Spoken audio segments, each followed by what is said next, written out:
Olá pessoal, nesse vídeo eu vou tratar sobre um argumento que é colocado dentro daquela linha de transposição diegética do Francesco Corotta, né? De que a história de Jesus ela reproduz trechos do imperador, né? Do imperador Vespasiano. Então, e aí traz um dos argumentos a questão dos milagres, que fala que os milagres de Jesus são realizados por Vespasiano. Aí faz a referência a Vespasiano ter curado ali com a saliva também um cego, tal que não que nem Jesus. Então Jesus estaria copiando o Vespasiano. Bom, essa questão ela da cura usando saliva, né? Isso não começa com o Vespasiano. Isso já tem relatos anteriores, né? Eu tenho um artigo que eu publiquei sobre os milagres de Jesus, né? Eu vou deixar aqui o link, né? E ali é importante observar que já a Bíblia hebraica, ali em Números 12, 14, a Mishnah, que veio depois, mas reflete práticas antigas, né?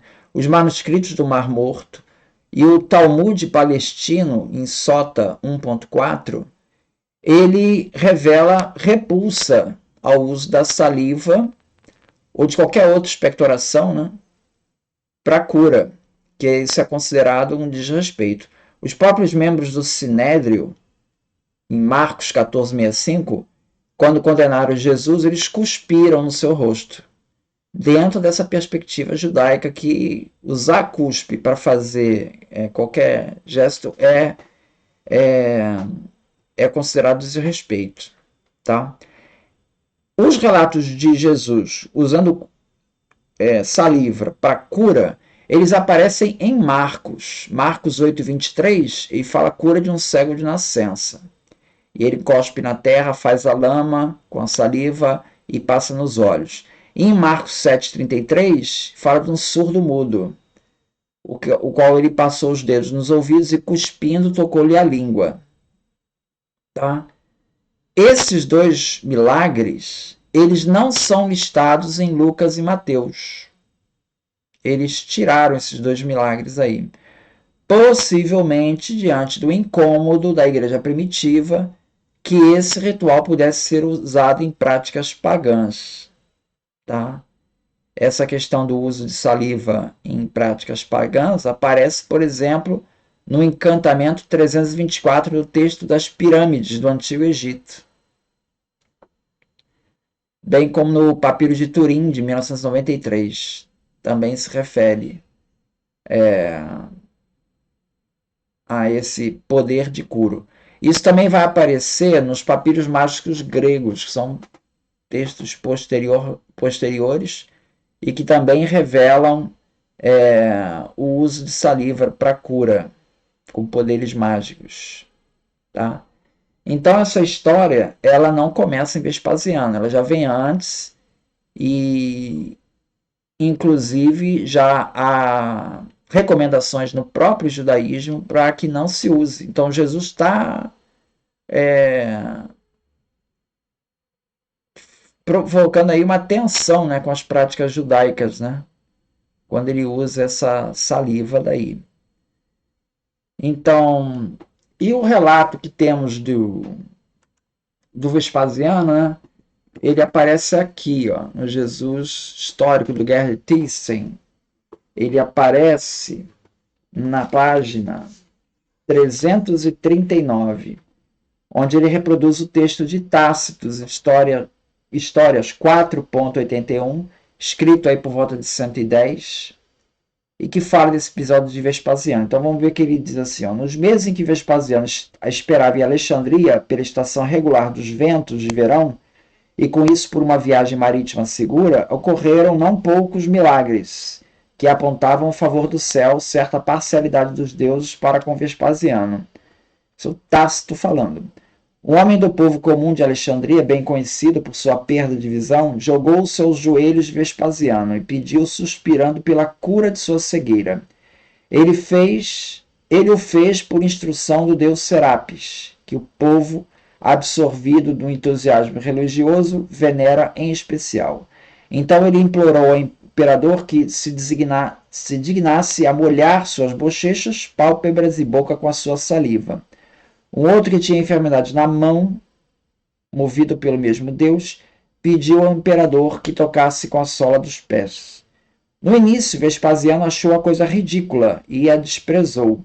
No entanto, quando aqueles doentes persistiram, ele vacilou. De um lado, ele temia um falatório maldoso no caso de fracasso. De outro, passou a achar a coisa auspiciosa diante dos apelos dos doentes, das aclamações dos bajuladores. Por fim, ele exigiu uma consideração médica para saber se tal cegueira, tal enfermidade na mão podiam ser curados por auxílio humano. Os médicos analisaram os casos diferentemente. No primeiro, eles disseram que a visão não fora verdadeiramente consumida, que ela retornaria se eliminassem os obstáculos. No outro, os membros estavam como que desarticulados pelo uso de meios curativos. Um estado perfeito poderia ser restabelecido. Tal coisa era talvez o desejo dos deuses, e talvez ele, o imperador, tivesse sido escolhido como instrumento da divindade. Por fim, no emprego bem-sucedido do meio de cura, a fama cairia sobre o imperador. Caso não funcionasse, o escárnio atingiria as duas criaturas infelizes. Desse modo, Vespasiano, acreditando que sua boa sorte era capaz de tudo e que no futuro ninguém consideraria algo impossível para ele, com um semblante amigável perante a multidão, intensa expectativa, executou a tarefa. De imediato, a mão ficou novamente pronta para uso e para o cego, a luz do dia voltou a brilhar. Testemunhas oculares relatam ambas as histórias, ainda agora, em que uma descrição falsa não mais traria nenhum ganho. Suetônio, em Vespasiano 7, ele oferece o relato mais sucinto de ambos os milagres, mas concordando com os fatos essenciais. Então é descrito tanto em Suetônio quanto em Tácito. Então você veja que existe paralelo com Jesus? Há alguns paralelos, mas tem muitas diferenças. Porque o Vespasiano, ele hesita. Jesus não hesita. Jesus cura com autoridade. Né? Então, Vespasiano consulta o médico para saber se tem chance de dar certo ou não. Jesus não faz esse tipo de consulta. Então, temos aí diferenças. Né? O John Mayer vai falar que o judeu marginal, no volume 2, livro 3, aqui na página 110. Ele fala assim, falando sobre Vespasiano, né? Porém, nada como uma história de milagre para proporcionar uma legitimação indiscutível que Vespasiano necessitava, particularmente enquanto viajava da Judéia para Roma, via Alexandria. Em Vespasiano 7, Suetônio enfatiza que, mesmo após ter recebido em Alexandria a notícia da morte de Vitélio, ainda faltavam a Vespasiano autoridade e certa majestade, pois tratava-se de um arrivista de origens humildes. Né? Em Alexandria, porém, seu séquito, ao que parece, tomou providências para lhe dar o que faltava. 2 homens, um cego e um coxo, vieram a Vespasiano enquanto ele se encontrava em seu tribunal. E lhe disseram que o deus Serapis havia lhes prometido em sonho que ele poderia curar suas deficiências, se cuspisse nos olhos do cego e tocasse a perna do coxo com seu calcanhar. Vespasiano, segundo Suetônio, não acreditava que essa tentativa de realizar um milagre de cura teria sucesso. Na verdade, ele hesitava até em tentar. Mas seu séquito, suspeitas, porque eles mesmos haviam preparado tudo, o persuadiu a tentar as 2 curas, não por acaso na presença de uma grande multidão.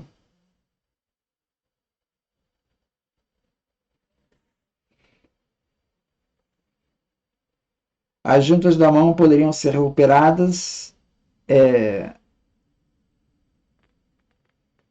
Médicos foram trazidos para dar seu prognóstico se os problemas dos 2 homens poderiam ser superados com a ajuda humana, e julgaram que havia alguma esperança de recuperação da vista e das mãos, mediante a aplicação do tratamento apropriado.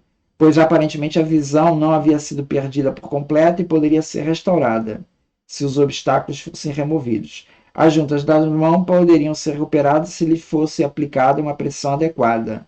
Vespasiano, assim, faz uma aposta à moda de Blaise Pascal. Se tiver êxito, a glória é sua. Caso contrário, os dois homens se verão expostos ao ridículo.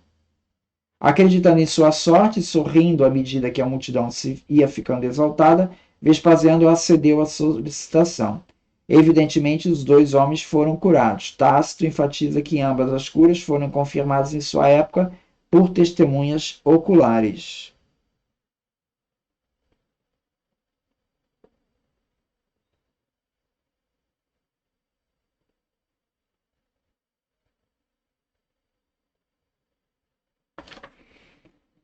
Então, ou seja,